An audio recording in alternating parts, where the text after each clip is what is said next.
Salut, c'est GG, j'espère que tu vas bien. Alors je te fais une vidéo aujourd'hui sur le plâtre chaud que j'utilise pour mettre sur le chaud-chanvre. Donc suite à la vidéo où je fais le chaud-chanvre sur les murs.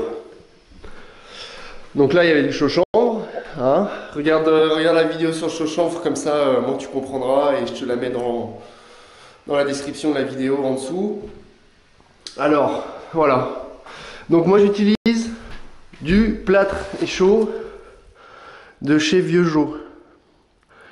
Donc c'est plâtre Vieuxjeau, donc ils sont à Paris je crois, oui, 95. Alors voilà, le plâtre chaud, ça donne ça. Donc je sais pas si on voit très bien l'aspect fini du plâtre chaud.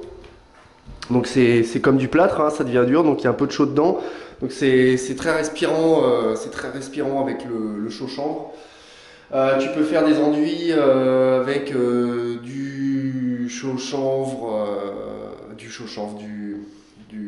dans le plâtre chaud. Je te montre ça, les finitions que j'ai fait un petit peu sur les autres murs. Donc voilà, super produit. Moi j'aime bien travailler ça. Après, c'est pas un aspect lisse, hein. Voilà, il y a toujours des petites irrégularités. Et après, on va faire un badigeon à la chaux dessus. Et ça va faire assez sympa. Donc tu vois les angles, comme il y a le chaud-chanvre en dessous, c'est un peu arrondi. C'est assez sympa. Voilà. Donc même là, j'ai réussi à faire... donc c'était un mur de refend en parpaing. Il y avait un petit enduit de plâtre dessus que j'ai poncé.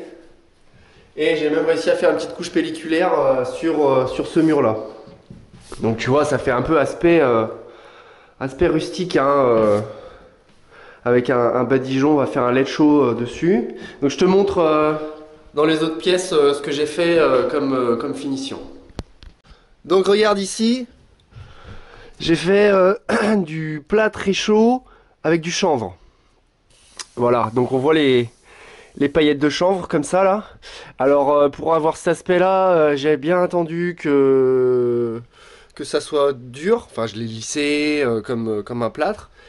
Et après j'ai pris une éponge et j'ai épongé. J'ai vraiment épongé pendant un moment pour bien faire ressortir le plâtre, les paillettes de chanvre. Tu vois, c'est un peu en surépaisseur. Voilà, première finition. Alors ici pareil, dans la cage d'escalier. Donc toujours du plâtre chaud. Je voulais un aspect un peu pierre, donc le plâtre chaud, je l'ai recoupé, voilà, aspect toujours rustique. Et on a fait un badigeon dessus, voilà, pour obtenir un peu cette couleur un peu brique, un peu pierre. Voilà, toujours très sympa comme décor. Donc là dans la salle de bain, on a fait un enduit gras, donc c'est de la chaux grasse et des pigments.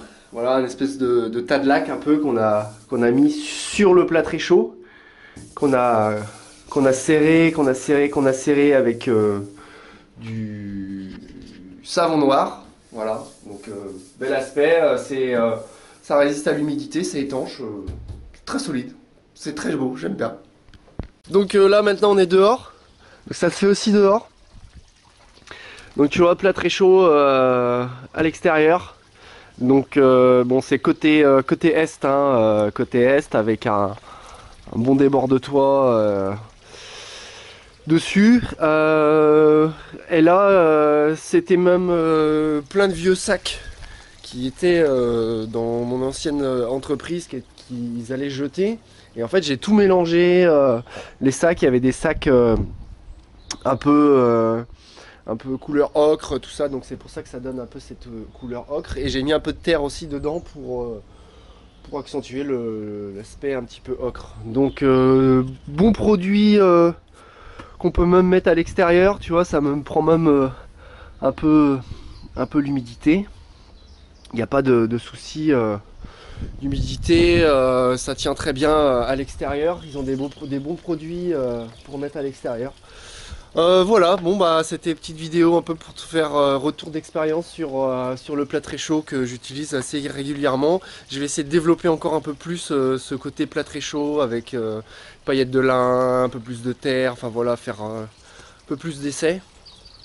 Avec un peu plus de terre aussi, je vais essayer, voir ce que ça donne. Voilà, donc si tu as des questions, bah écoute, tu poses des questions, tu mets des petits commentaires, tu partages ces petites pages, tu t'abonnes, et puis je te dis à bientôt dans d'autres vidéos. Allez, ciao ciao, bisous!